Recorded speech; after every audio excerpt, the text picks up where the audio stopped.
चलो बच्चों, आज हम लोग पढ़ेंगे हिंदी अनुच्छेद और इसका प्रश्न उत्तर। तो आप सभी का अभिनंदन है बच्चों, आज की इस भाषा पर आधारित ऑनलाइन क्लास में। और आज के क्लास में हम हिंदी अनुच्छेद को कैसे पढ़ना है, उसमें जो 5 प्रश्न दिए रहते हैं उनका उत्तर किस तरह से जानना है ये जानेंगे। दूसरा, इस अनुच्छेद के अंतर्गत आए कठिन प्रश्नों के शब्दार्थ भी जानेंगे। अगर मुहावरा दिया गया होगा तो मुहावरा के भी अर्थ समझने का प्रयास करेंगे।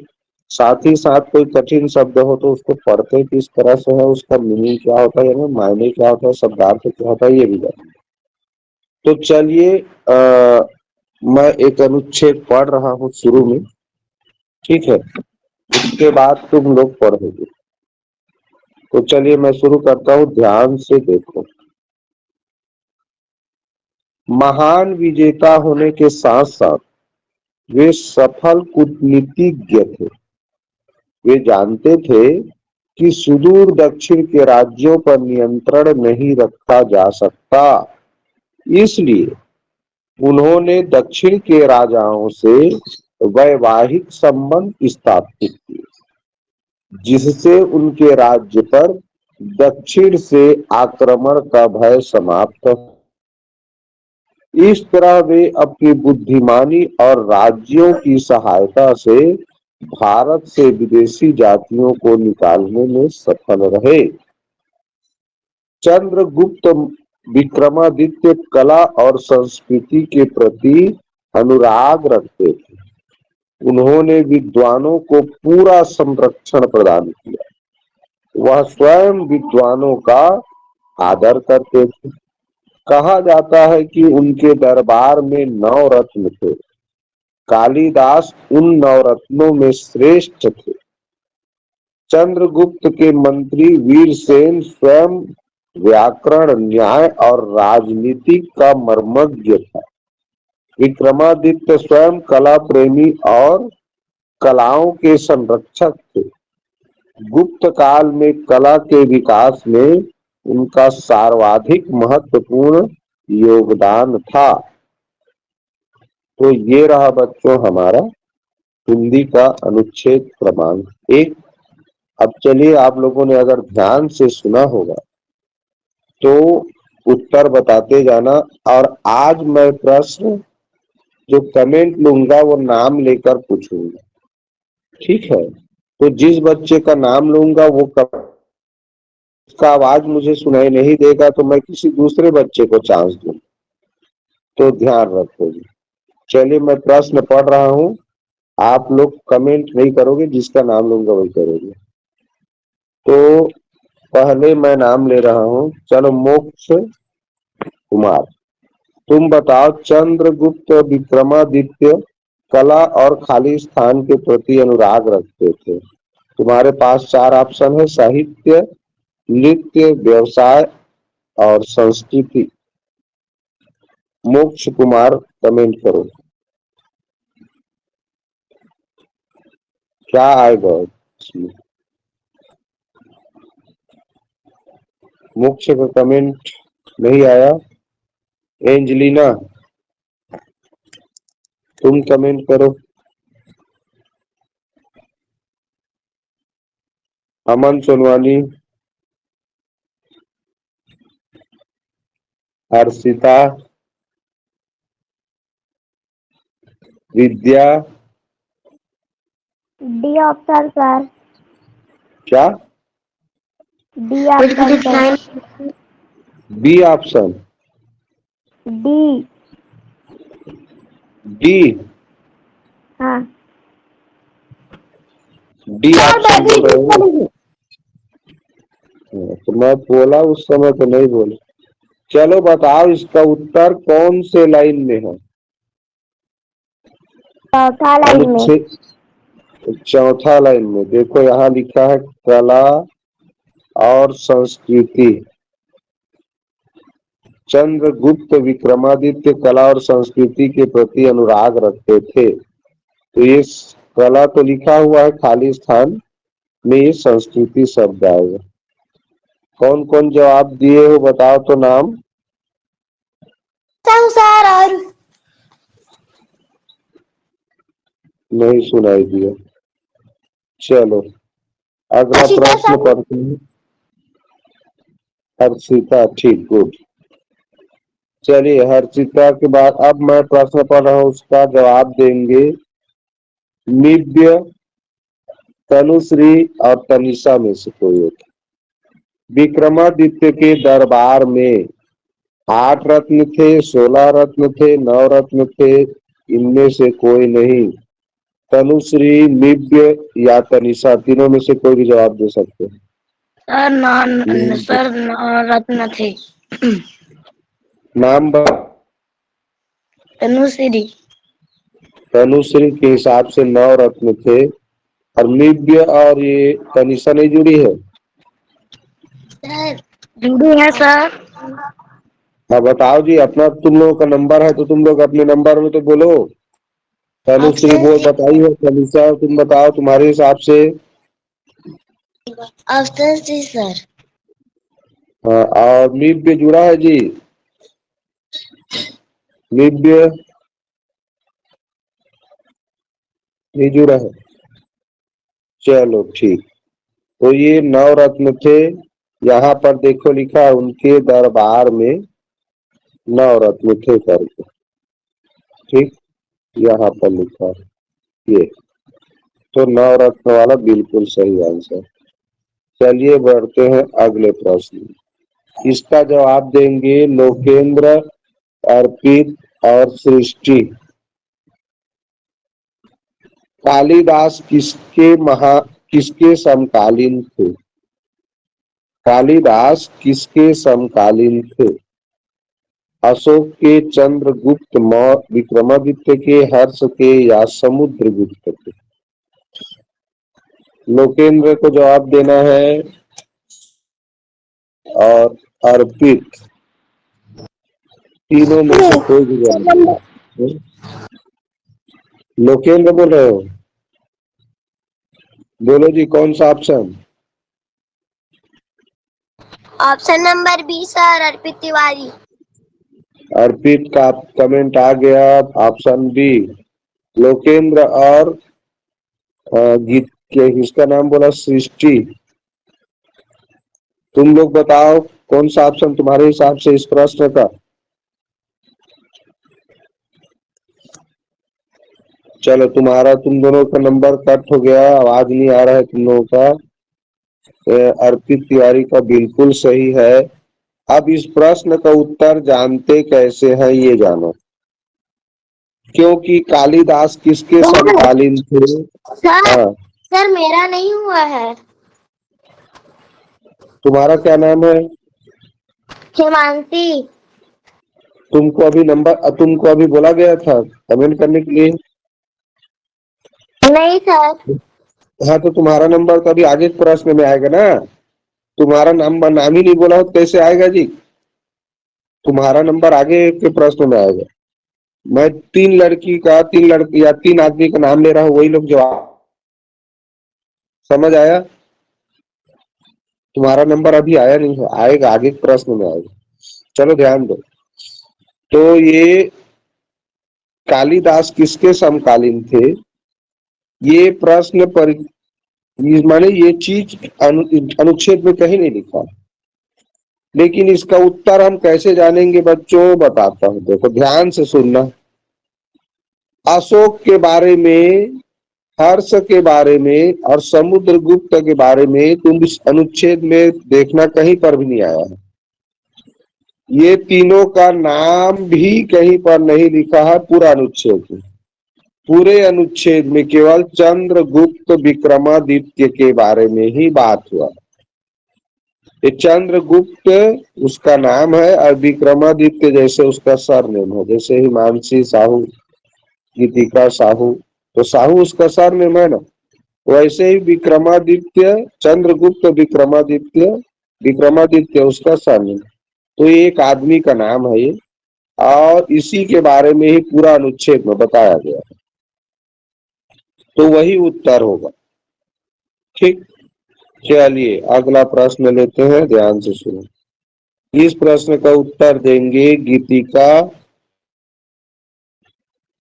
हिमांशी, पल्लवी। गुप्त काल में कला के विकास में सर्वाधिक योगदान था। Sir Geetika number B sir Himanshi Shrivas. Geetika sir. Geetika का क्या है? Option number B Chandragupta Vikramaditya का। और गीतिका पल्लवी, तुम्हारा 3 आदमी को बोला था मैं। चलो पल्लवी नहीं जुड़ी है मतलब। तो जुड़ी है तो सर, पल्लवी जुड़ी पल्लवी है। अब नहीं जवाब दे रही तो हम क्या करें, हम तो नंबर दिए हैं। चलो, तो चंद्रगुप्त विक्रमादित्य बिल्कुल सही जवाब है। ये भी पिछले प्रश्न जैसे है बच्चों। गुप्त काल में कला के विकास में सर्वाधिक विकास देखो, योगदान देखो यहाँ पर लिखा है, गुप्त काल में कला के विकास में उनका सर्वाधिक महत्वपूर्ण योगदान था। तो जिसके बारे में इस अनुच्छेद में बात हो रहा है, चंद्रगुप्त विक्रमादित्य के बारे में पूरा अनुच्छेद में बताया गया है, तो वही तो उत्तर होगा जी। बाकी समुद्रगुप्त, वीरसेन, इनका तो नाम ही नहीं आया। चलिए लास्ट प्रश्न का उत्तर देंगे वेदांत और कौन बचे हैं, एंजेलिना बची है शायद, और जो बच्चे बचे हैं वही लोग जवाब देंगे। अनुराग का विलोम है।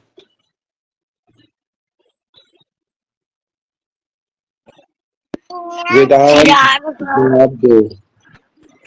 बाकी बच्चे माइक बंद रखना है, हंस रहे हो माइक चालू करके माइक बंद रखो। वेदांत का नंबर है, वेदांत जवाब दो।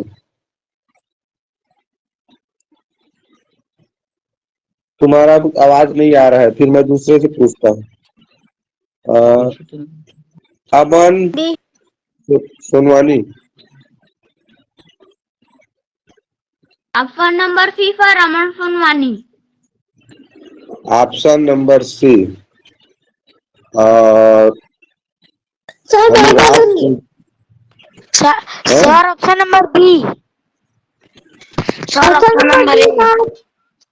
अरे मैं जिसका नाम ले रहा हूँ उसको बोलना है, तुम लोग सब लोग बोलना क्यों शुरू कर दिए? मैं अमन का नाम बोला था, वेदांत भी जवाब नहीं दिया। तो लोकेंद्र बोलो।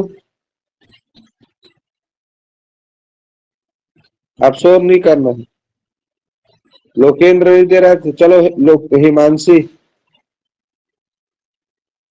क्या चीज को? अनुराग का विलोम है 65 नंबर को प्रश्न। Option number C sir, option number C. Geetika, sir option number D. Geetika का option number D. Vidya, option number C sir. C की डी? सी। चलो ध्यान दो। अब इसका सही उत्तर है बच्चों डी। गीतिका ने बिल्कुल सही जवाब दिया। अनुराग मतलब होता है प्रेम, और विराग मतलब होता है विरह, यानी जिसके प्रति प्रेम नहीं है। भगवान, जिसके प्रति प्रेम नहीं है तो वो विराग हो गया, अप्रेम है तो राग हो गया, अनुराग हो गया। राग का माने भी अनुराग ही होता है, राग माने भी अनुराग ही होता है, और राग का विलोम विराग होता है। और एक कुराग शब्द होता ही नहीं है। चिराग माने होता है बच्चों दिया, दीपक को, ये दीपक को बोला जाता है चिराग। समझ गए? ये दीपक बना देता हूँ तुम लोग सामने, ये दीपक को बोला जाता है चिराग। अब बताओ इस अनुच्छेद में कोई शब्द कठिन लगा हो जिसका मायने नहीं जानते? जैसे मर्मज्ञ होता है, मर्मज्ञ मतलब भेद को जानने वाला, रहस्य को जानने वाला, मर्म को जानने वाला। मर्मज्ञ मतलब रहस्य को जानने वाला या भेद को जानने वाला। ठीक है, किसमें क्या गुण है, किसमें क्या गुण है, क्या अवगुण है, उस चीज को जो जानता है समझो उसका मर्मज्ञ है। किसी चीज के बारे में बहुत सारा जानकारी रखता है, वो बहुत सारा उसके बारे में जानता है, तो उसका वो मर्मज्ञ है। अब देखो और कोई शब्द जो तुम लोगों को कठिन लग रहा हो इस पाठ में, इस अनुच्छेद में। हाँ, कूटनीति है, कूटनीति। कूटनीति, कूटनीति उसको बोलते हैं बच्चों, कूट यानी हो गया कोड भाषा। अब जब राजा, जैसे हमारे देश के प्रधानमंत्री लोग दूसरे देशों के साथ संबंध बनाते हैं, तो उसको कूटनीति को ना सबको बताया नहीं जाता। कूटनीति को गुप्त रूप से आपस में समझौता, एक नियम बनाए रहते हैं कि हम विदेशों से या किसी के साथ इस तरह का संबंध रखेंगे, वो ऐसा करेगा तो मैं ऐसा करूंगा, ऐसे करके कूटनीति होता है। कूटनीति को किसी को बताया नहीं जाता। ऐसा नीति जिसको छुपा के रखते हैं, किसी को बताते नहीं है। नीति माने नियम होता है, नीति माने नियम। तो ऐसा नियम बनाते हैं जिसको सबको बताया नहीं जाता, वो लोग जानते रहते हैं बस, और उसी नियम से काम करते हैं, तो वही कूटनीति है।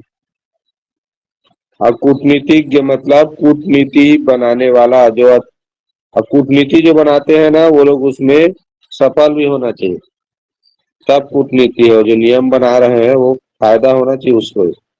वो बढ़िया कूटनीतिज्ञ था, कूटनीति बनाने में सक्षम था, कूटनीति के जानकार था। चलिए अनुच्छेद 2 में आते हैं, ध्यान से सुनो। चीनी यात्री फाहयान समुद्रगुप्त विक्रमादित्य के शासन काल में ही भारत आया था। वह 6 वर्ष तक भारत में रहा। फाहयान ने सात वर्ष की राजनीतिक, सामाजिक और धार्मिक दशा का बहुत सुंदर वर्णन किया है। उनके विवरण के अनुसार उस समय देश का शासन काल अत्यंत सुव्यवस्थित था। लोग शांतिपूर्ण और समृद्धशाली जीवन बिता रहे थे। समुद्रगुप्त विक्रमादित्य ने धार्मिक औषधालयों और यात्रियों के लिए निःशुल्क विश्रामशालाओं का निर्माण कराया। वे विष्णु के उपासक थे, लेकिन उन्होंने बौद्ध और जैन धर्मों का भी प्रश्रय दिया। उस समय भारत के लोग धनी, धर्मात्मा और विद्या प्रेमी थे। चंद्रगुप्त विक्रमादित्य अत्यंत न्यायप्रिय शासक थे। उनकी न्यायप्रियता की अनेक कहानियां आज भी पूरे भारत में प्रसिद्ध है। जिसे क्या लिखा है,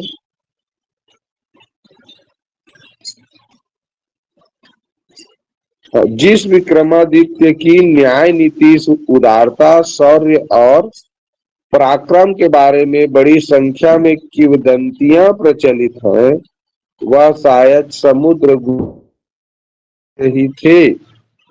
ऐसा माना जाता है कि विक्रम संवत चंद्रगुप्त विक्रमादित्य ने ही चलाया था। चलो भाई, सुने तो हो, अब प्रश्न का उत्तर दो। अब मैं नीचे तरफ से सूची बनाया उसमें पूछ रहा हूँ। निव्य, भूमि और तनुश्री, तीनों में से कोई एक उत्तर देगा। तीनों उत्तर बताएंगे। फाहयान कहाँ का यात्री था? तनुश्री, भूमि और निव्य।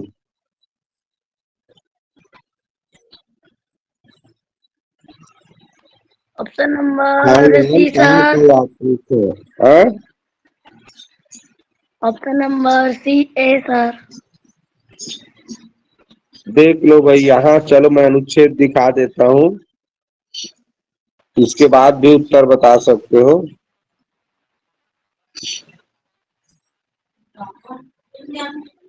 चलिए, किसी का जवाब एक तक का कौन जवाब दिए हो, नाम बताओ। निव्य, तुम जवाब दिए हो। सर प्रश्न नहीं दिख रहा है।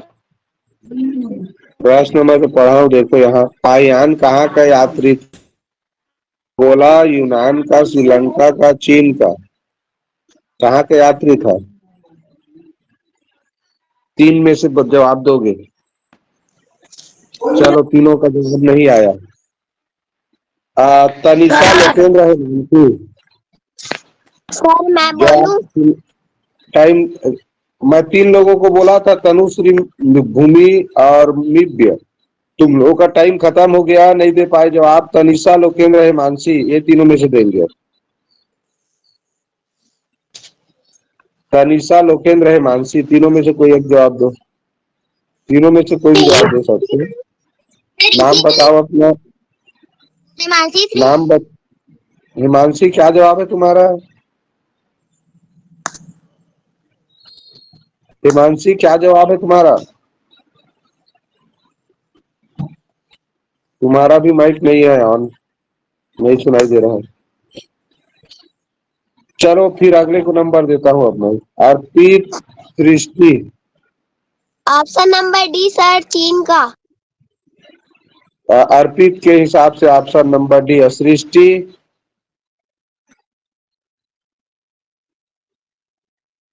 चलो टाइम आउट। आप इसका सही उत्तर को, अर्पित ने बिल्कुल सही उत्तर बताया है। जो फाहियान था, चीन का यात्री था। वो चीन देश से आया हुआ था। बच्चों, चीन से दो फेमस यात्री आए थे। एक तो ये फाहियान कहा जाता है इसको, ये इस तरह लिखा है। और एक वेन सॉन्ग आए थे, ऐसे लिखते हैं उसका नाम, ऐसे, वेन सॉन्ग। तो दो चीनी यात्री भारत में आए थे अलग अलग समय में। ये फाहियान और वेन सॉन्ग बहुत ही फेमस चीनी यात्री हैं। ये लोग आए थे तो यहाँ के बारे में उन्होंने अपनी पुस्तक लिखा, और उन्हीं पुस्तकों के आधार पे आज हम जानते हैं कि उस समय भारत कैसा था, उस समय राजा कैसे थे, लोग कैसे थे। ठीक है। तो ये जो दो चीनी यात्री का नाम याद रखना, ये आगे चल के जिंदगी भर पढ़ोगे तुम इन दोनों के बारे में, फाहियान के बारे में और वेन सॉन्ग के बारे में। तो ये दोनों चीन के यात्री थे। चलिए, अगला प्रश्न आता है। इस प्रश्न का जवाब देंगे तनिषा लोकेंद्र हिमांशी, तीनों। तनिषा लोकेंद्र हिमांशी, याद रखना। फाहियान भारत आया। फाहियान किसके शासन काल में भारत आया? अनुच्छेद दिखा सकता हूँ, देख लो।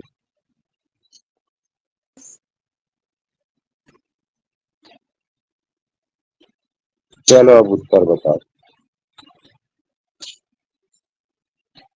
तनिषा लोकेंद्र हिमांशी, तीन में से कोई एक जवाब देगा। टाइम आउट हो गया। गीतिका, अर्पित, सृष्टि।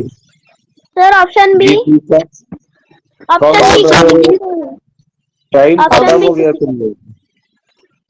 कौन बोल रहे हो? नाम सहित बताओ तुम लोग। टाइम खत्म होने के बाद नाम बता लेते हो। हाँ, गीतिका साहू। गीतिका, तुम्हारा ऑप्शन क्या है? बी। हाँ बी। ठीक, चलो सर ठीक। आप मेरा भी बी आया है। बी ही आए हैं। हाँ, चलो। अर्पित, सृष्टि, विद्या। Option number B sir, Vidya. Option number B sir, Arpit Tiwari.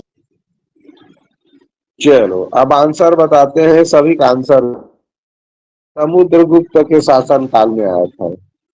शुरू लाइन, पहला लाइन, इसीलिए मैं अनुच्छेद खोल के रखा था। ये देखो लिखा है, चीनी यात्री फाहियान चंद्रगुप्त विक्रमादित्य के शासन काल में ही भारत आया था। तो किसके शासन काल में भारत आया था? चंद्रगुप्त के। ठीक। तो समुद्रगुप्त, हाँ ठीक ठीक, चंद्रगुप्त विक्रमादित्य। हाँ, चंद्रगुप्त विक्रमादित्य पूरा नहीं लिखा है ये इसका। अब देखो इसमें समस्या क्या है बता। समुद्रगुप्त विक्रमादित्य भी नाम है, समुद्र गुप्त का भी नाम क्या है? अंत में सरनेम विक्रमादित्य है। और चंद्रगुप्त विक्रमादित्य भी उस नाम है, तो विक्रमादित्य केवल नहीं लिखना था यहाँ, चंद्रगुप्त विक्रमादित्य लिखना था, क्योंकि विक्रमादित्य तो समुद्रगुप्त भी है। चलिए बच्चों, ठीक उत्तर। चंद्रगुप्त विक्रमादित्य ने चलाया शक संवत, हिजरी संवत, गुप्त संवत, विक्रम संवत। इस बार नंबर है गीतिका अर्पित सृष्टि। सर पहला option D, number option D sir, ना, Deepika Sahu. Option number D Geetika sir, आईटी तिवारी।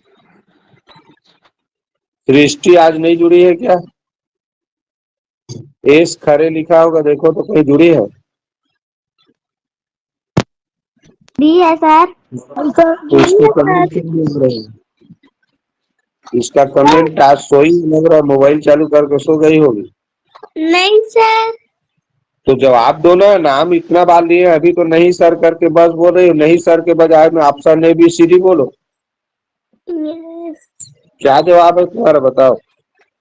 Option number D.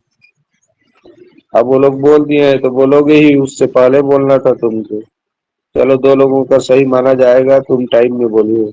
ऐसा माना जाता है कि विक्रम संवत चंद्रगुप्त विक्रमादित्य ने चलाया था, लिखा है देखो लास्ट में, तो ये विक्रम संवत चलाया था। ठीक है, तो ये कौन चलाया था? विक्रम संवत। तुम लोग देखना बच्चों, तुम लोगों के घर में कैलेंडर होगा ना, वो वो वाला जी, जिसमें राशि वगैरह सब लिखा रहता है, पंचांग बोलते हैं, तो उसमें विक्रम संवत वाला सन भी ऊपर में लिखा रहता है। ठीक है, उसमें अलग ज्यादा सन, जैसे अभी 2025 ज्यादा चल रहा होगा। चलो आगे। विक्रमादित्य ने बौद्ध एवं जैन दोनों धर्मों को प्रश्रय दिया, वे उपासक थे। अब नंबर आया है किसका? विद्या हर्षिता पल्लवी। नहीं, कहा विद्या तक हो गया था शायद, हर्षिता पल्लवी और विद्या। हाँ चलो, कौन बोला? कौन बोला जी? नाम बताओ। हर्षिता साहू। हर्षिता हर्षिता साहू सर। तुम्हारा, हर्षिता का ऑप्शन है। और कोई बच्चे? विद्या, पल्लवी, क्या है तुम लोग?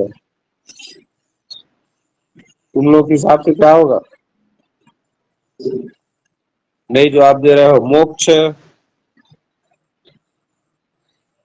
मोक्ष जवाब दो। Option number A, option number A sir. Angelina, option number B Aman, sir. हाँ ठीक। और अमन?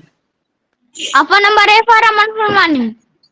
ठीक, चलो ऑप्शन नंबर ए बिल्कुल सही जवाब है, बी वाले गलत है।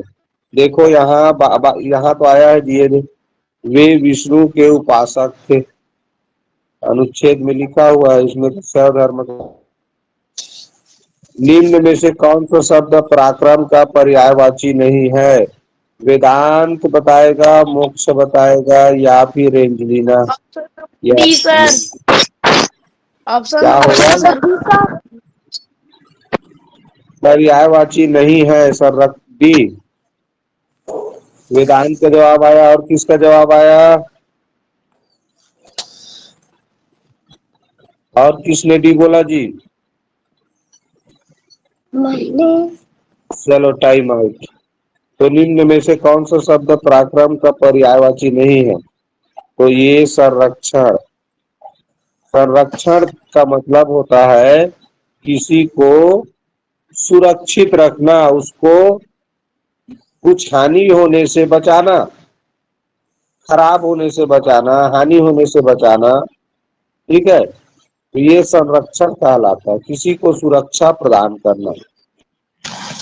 सुरक्षा प्रदान करना संरक्षण है। चलिए, तो इसमें किसी को लग रहा है कुछ कठिन शब्द तो पूछ सकते हो, उसके बाद फिर अगले अनुच्छेद में चलेंगे।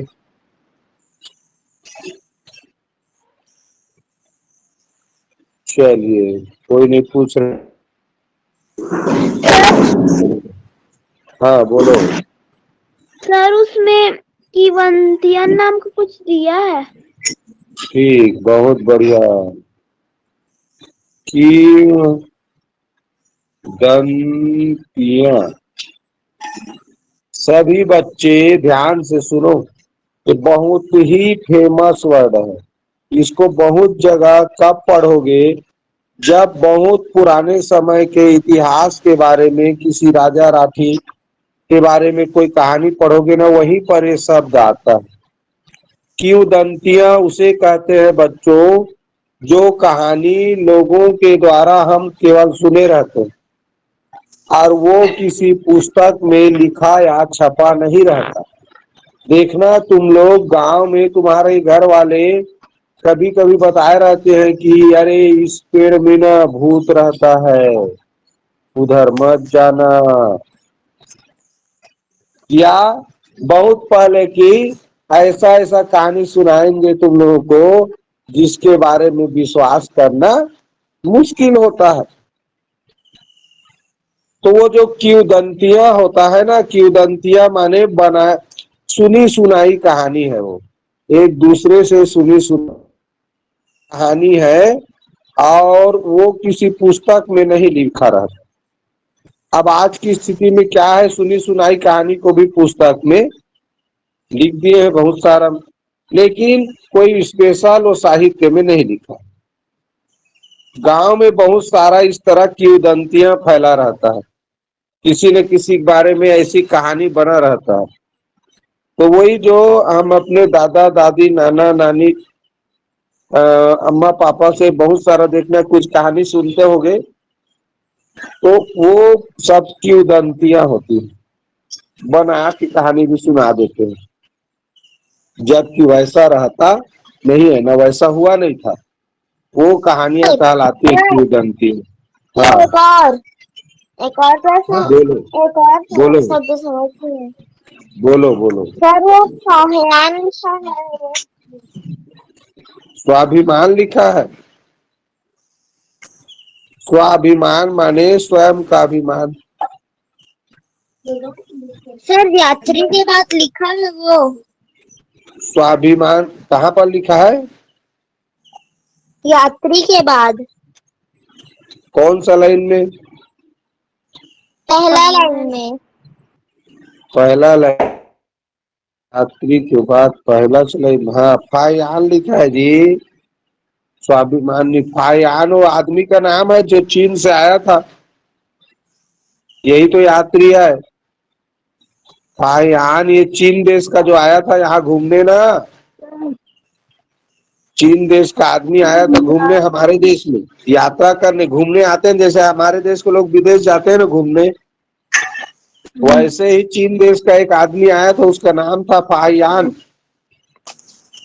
अब वो यहाँ आया और यहाँ के बारे में अपने पुस्तक में लिखा, वही है ये फायान। ठीक, हाँ, सुव्यवस्थित माने जो बहुत अच्छा व्यवस्थित हो। भाई जो जगह जिस जगह रहना चाहिए, घर कैसा बनना चाहिए, गली कैसा रहना चाहिए, जैसे तुम्हारे घर में कपड़ा रखते हो तो कपड़े को जिस जगह में रखना चाहिए उसी जगह में रखे हो तो वो सुव्यवस्थित है। अब जहाँ कपड़ा रहना चाहिए उसको तुम पलंग में फेंक दिए हो, किसी का जमीन में गिरा है बैग और कई जगह है, तो अव्यवस्थित है। तो सुव्यवस्थित का मतलब है बच्चों, कोई भी चीज सही जगह में स्थित हो, रखा गया हो, सही ढंग से बनाया गया हो, तो वो आता गुड अरेंजमेंट। ठीक है जी। ये है समृद्धशाली जीवन, यानी धन, जिनके पास धन दौलत अपार हो, जिनके पास धन दौलत अपार था उस समय लोगों के पास, भारत की संस्कृति भी बहुत अच्छे थे, उनके रहन सहन खान पान बहुत बढ़िया था, इसीलिए वो समृद्धशाली जीवन बिता रहे थे उस समय के जो लोग हैं। औषधालयों मतलब होता है, आजकल मेडिकल होता है ना, मेडिकल जहां हम दवाई लेने जाते हैं, तो उस समय आयुर्वेदिक दवाई से, जड़ी बूटी से इलाज होता था। तो जड़ी बूटी वाला वैद्य राज होते थे, उनका भी हॉस्पिटल होता था, उनको औषधालय बोलते हैं। विश्रामशाला मतलब जहां पर आराम किया जाता है, निःशुल्क था, निःशुल्क माने विश्रामशाला में ठहरने का पैसा नहीं लेते थे, निःशुल्क यानी बिना शुल्क के, बिना पैसे के आश्रमशाला बने हुए थे, वहां ठहर सकते थे, रुक सकते थे, रात में रुकना था होता था। उपासक का मतलब होता है बच्चों पूजा करने वाला, तो वो विष्णु भगवान का पूजा करने वाला था, उसकी उपासना करने वाला था। ठीक। अब किंवदंतियां बहुत ही अच्छा प्रश्न था, ये जरूर था जानना। अब आते हैं अनुच्छेद।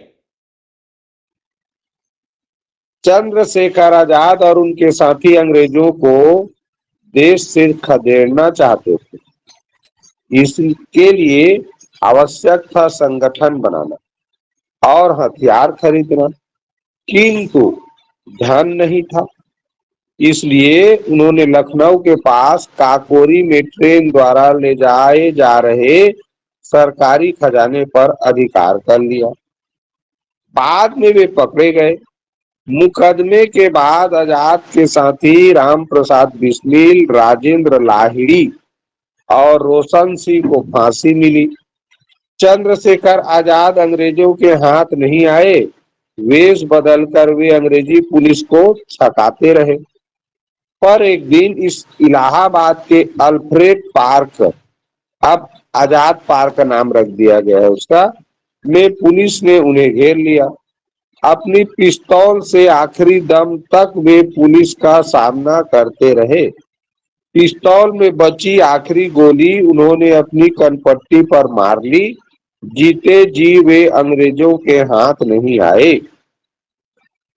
इस तरह आज इस अनुच्छेद में हमने जाना चंद्रशेखर आजाद के बारे में, जिसका फोटो 15 अगस्त 26 जनवरी को पूजा करते देखते हो, देखना बंदूक पकड़ा रहता है एक हाथ में, एक हाथ में वो मूछ को पांव देते रहता है, वो चंद्रशेखर आजाद है, हमारे देश का वीर सपूत। तो चलो पढ़ते हैं इसके प्रश्न के बारे में।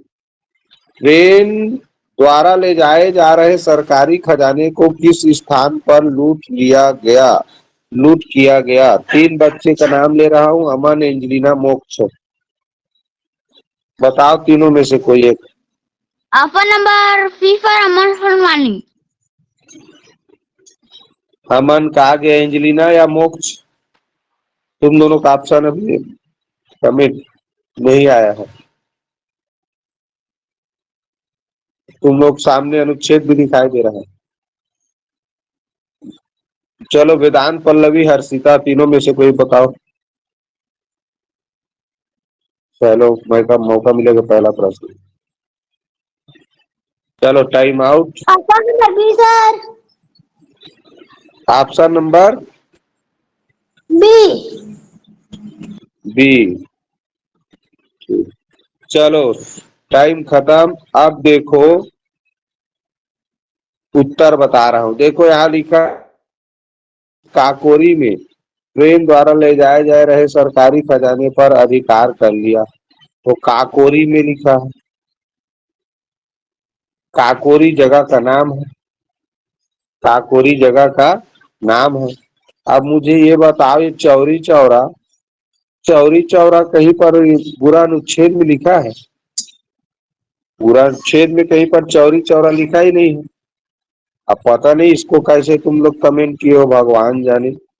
यहाँ तो लिखा है लखनऊ के पास ना, लखनऊ बड़ा शहर है और उसी शहर के पास काकोरी नाम का एक जगह है, एक स्टेशन मान लो या जगह का नाम गांव वाँव होगा, वहीं पर ये लोग ट्रेन को रोक के उसमें जो खजाना ले जा रहे थे, धन दौलत, अंग्रेज लोग उसको लूट लिए। तो काकोरी में है ना, तो इस अनुच्छेद में चिटगांव आया है ना, चौरी चौरा आया है ना, ये क्या बैरकपुर, अरे जिसका नाम ही नहीं आया है वो कैसे उत्तर होगा भाई। अगला देखें, काकोरी षड्यंत्र में किसे फांसी नहीं दी गई? ये बताएंगे वेदांत, पल्लवी, हर्षिता। चलो कौन बता पाता है? काकोरी षड्यंत्र में option number B sir. B sir. Option number B sir, Vedant. Option number option B B sir, बोले, हर्षिता सी साहू। बोले। हर्षिता तुम्हारा क्या है? बी। बी। और ये सी कौन बोला, बोली? चलिए, अरे एक ही आदमी तो बचा था जी, चंद्रशेखर आजाद। चंद्रशेखर आजाद वो तो भाग गया था ना। चंद्रशेखर आजाद को तो पकड़े नहीं पाए। अब बाकी ये तीनों को पकड़ लिए। देखो लिखा है, राम प्रसाद बिस्मिल, राजेंद्र लाहिड़ी और रोशन सिंह को फांसी मिली। ये तीनों को तो फांसी दे दिए। अब ये चंद्रशेखर आजाद तो भेष बदल के भाग गया, और इसको जीते जी पकड़े नहीं पाए। तो यही था जी जिसको फांसी नहीं दी गई। सिंपल प्रश्न था, तो भी एक बच्चा गलती किया। चलो, अल्फ्रेड अब आजाद पार्क कहाँ है? नंबर आया है किसका, रुको, विद्या, सृष्टि, अर्पित। तीन बच्चे में से जवाब दो। Vidya, Srishti, Arpit. Option number D. Option number D sir, Vidya. Option number D sir, Vedant. Number B sir. Pallavi, Harshit, क्या क्या का नंबर आया है? हर्षिता, विद्या, सृष्टि का किसका उन्हीं का नंबर आया सर? ऑप्शन नंबर है सर, हर्षिता साहू। पर में ही बोलना ना। हर्षिता, विद्या, सृष्टि, इन लोगों का नंबर आया था। चलो, ऑप्शन नंबर सी वाले, ए वाले गलत है, ऑप्शन डी वाले बिल्कुल सही। ये तो लिखा है इलाहाबाद के अल्फ्रेड अब आजाद पार्क। ये लिखा है चौथा लाइन में इलाहाबाद। इलाहाबाद तो लिखा है प्रयागराज। इलाहाबाद, इलाहाबाद को ही इलाहाबाद का नाम बदल गया है बच्चों। अब पहले इलाहाबाद नाम था, अब प्रयागराज बोलते हैं। प्रयागराज, समझ रहे हो? तो ये पार्क है। चलो, अगला जवाब देंगे गीतिका, हिमांशी, लोकेंद्र। किसका नंबर आया? हाँ, गीतिका, हिमांशी, लोकेंद्र जवाब देना। दिए गए अनुच्छेद का उचित शीर्षक चुनिए। सर ऑप्शन ए, ऑप्शन है गीतिका साहू। गीतिका, अरे मानसी और अर्पित तुम लोगों का जी। मैं तो बोली ऑप्शन नंबर ए सर। चलो ठीक, बहुत बढ़िया। इसमें देखो पूरा में पूरा अनुच्छेद चंद्रशेखर आजाद के बारे में बताया गया है। तो उसी के नाम से ही पाठ का नाम रखेंगे, शीर्षक यानी पाठ का नाम रखना। चलो लास्ट इधर वाले बताओ भाई, मीव्य तनु श्री तनिषा, गैर जरूरी का विलोम शब्द हो गया। मीव्य भूमि नहीं, मीव्य तनु श्री तनिषा। लोकेंद्र भी जवाब दे सकते हो। गैर जरूरी का विलोम शब्द होगा। Vedant Sahu, option number B sir. लेकिन वेदांत तुम्हारा भी नंबर नहीं आया है, जब ये लोग नहीं जवाब देंगे तब देना था। पहले जिनको बोला गया है वो लोग जवाब देंगे। तुम ही लोग कल का बोले हो नाम लेकर बुलाना सर कर, मैं इसीलिए यहाँ लिख के रखा हूँ सबका नाम। चलो नहीं बता रहे हैं तो वेदांत बताओ, अब तुम क्या बोले हो, मैं नहीं सुन पाया। Option number B sir. Option number B. अब चलो ध्यान से सुनो, गैर जरूरी का मतलब समझो। गैर जरूरी का मतलब होता है जो जरूरी नहीं है, जिसकी आवश्यकता नहीं है, जिस सकता है, तो उसका विलोम कर रहा है, तो उल्टा, तो गैर जरूरी का उल्टा वास्तव में होता है जरूरी। गैर जरूरी का विलोम होता है जरूरी। अब जरूरी शब्द तो नहीं इसमें, तो जरूरी को और क्या बोलते हैं? आवश्यक। आवश्यक। अनावश्यक नहीं बोलते, आवश्यक बोलते हैं। पहले समझना था गैर जरूरी को का विलोम होगा जरूरी, और जरूरी का और एक शब्द क्या है? आवश्यक। मुझे आज घर जाना जरूरी है, मुझे घर जाना आवश्यक है। ठीक है, तो ये इसका आंसर है। चलिए अनुच्छेद को देख लीजिए, कोई कठिन शब्द लग रहा होगा तो फिर थोड़ा लास्ट बचा है, लास्ट अनुच्छेद करेंगे। किसी को इसमें कोई कठिन शब्द लग रहा हो तो पूछ सकते हो। कनपट्टी समझते हो ना? कान के बगल में देखना बंदूक लगा देते हैं ऐसे, तो ये हमारे कनपट्टी मतलब ये कान के ठीक ऊपर का आगे वाला हिस्सा, दिमाग वाला जगह। और बाकी इसमें तो खास कठिन शब्द नहीं है। खदेड़ना माने भगाना, यहाँ खदेड़ना एक शब्द है। खदेड़ना माने भगाना।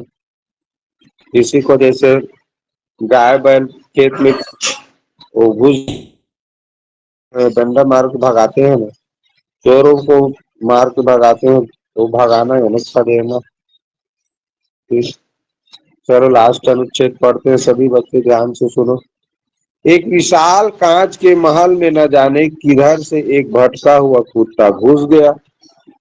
हजारों कांचों के टुकड़ों में अपनी शक्ल देखकर वह चौंका। उसने जिधर नजर डाली उधर ही हजारों कुत्ते दिखाई दिए।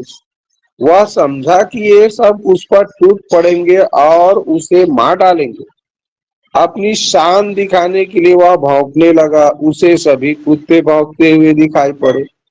उसकी आवाज की ही प्रतिध्वनि उसके कानों में जोर जोर से आती है। उसका दिल धड़कने लगा और वह और जोर से भौंका। सब कुत्ते भी अधिक जोर से भौंकते दिखाई दिए। आखिर वह उन कुत्तों पर झपटा, वे भी उस पर झपटे। बेचारा जोर जोर से उछला कूदा, भौंका और चिल्लाया। अंत में गस खाकर गिर पड़ा। कुछ देर बाद उसी महल में एक दूसरा कुत्ता आया। उसको भी हजारों कुत्ते दिखाई दिए। वह डरा नहीं, प्यार से उसने अपनी दुम हिलाई, सभी कुत्तों की दिखाई दी। वह खूब खुश हुआ और कुत्तों की ओर अपनी पूंछ हिलाता बढ़ा।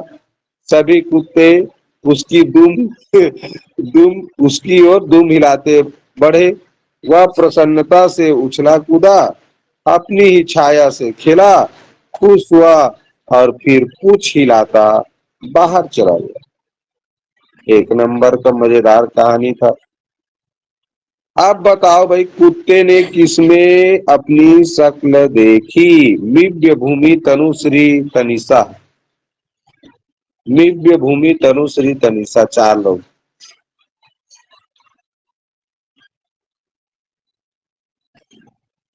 जवाब दो जल्दी।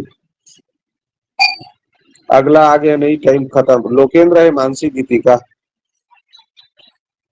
प्रश्न को पहला प्रश्न का चल रहा है अभी। तुम लोग कहाँ गए हो? ध्यान नहीं है तुम लोगों का? मतलब ऑप्शन नंबर लोकेंद्र सी है, सर। मानसी, गीतिका।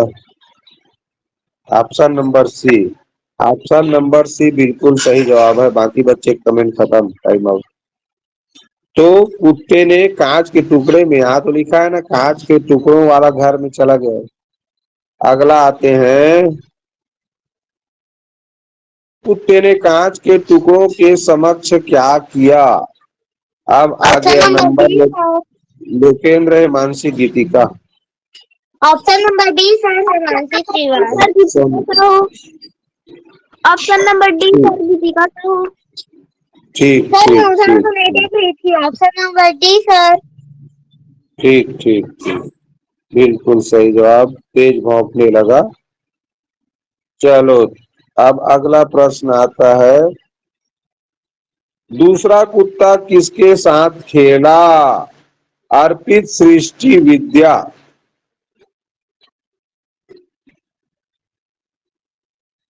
दूसरा कुत्ता किसके साथ खेला? अर्पित, सृष्टि, विद्या, तीनों में से कोई एक बताओ। Number A sir Arpit. Option number A. No sir, option number B. Option number B sir Vidya Yadav. Option number B Vidya तुम्हारा क्या है? Option number B. ठीक है, ये क्या बोलते हैं, ये सृष्टि सो गई है। नहीं, किसका? पल्लवी का नंबर था। विद्या, हर्षिता, पल्लवी। पल्लवी आज नहीं आई है लग रहा है। चलो कोई बात नहीं, ऑप्शन नंबर बी बिल्कुल सही है। सारा कांच का टुकड़ा था, उसी में उनका परछाई दिखाई दे रहा था। वो अन्य कुत्ते तो थे नहीं, उसके साथ क्यों खेलेगा? अपनी छाया के साथ खेला। चलो ये प्रश्न आ गया। दूसरे कुत्ते ने पहले की अपेक्षा नकारात्मक सोचा, सकारात्मक सोचा, अधिक नकारात्मक दर्शाई, अधिक समझदारी नहीं दिखाई। तो इस बार नंबर आया है कहाँ तक? वेदांत, मोक्ष, एंजेलिना या option Aman? Number B sir, Vedant sir. Option number B sir Angelina Sonali. Option number B for Aman Sonali. Vedant तुमने क्या बताया? पर option number B sir. Aman का भी बी है और वेदांत का भी बी है, मोक्ष का भी बी है। बिल्कुल सही जवाब है। सकारात्मक दिखाया उसने, ठीक है, तभी तो आया, तो बढ़िया पूछ हिलाया, मजे से खेल के चला गया। वो बिना मतलब का गिरा, भौंका। और वो तो परछाई था उसका, नुकसान उसी को हुआ। तो वो नकारात्मक दिखाया जो पहले आया था कुत्ता, बाद में दुम हिलाता कुत्ता आया वो सकारात्मक। चलो 80 नंबर। दुम हिलाने का अर्थ है, दो अब सब स्वतंत्र ऑप्शन है। Number B sir Arpit Tiwari. Option number B sir Geetika Sahu. Option number B sir Vidya Yadav. Option number B sir Moksh Kumar.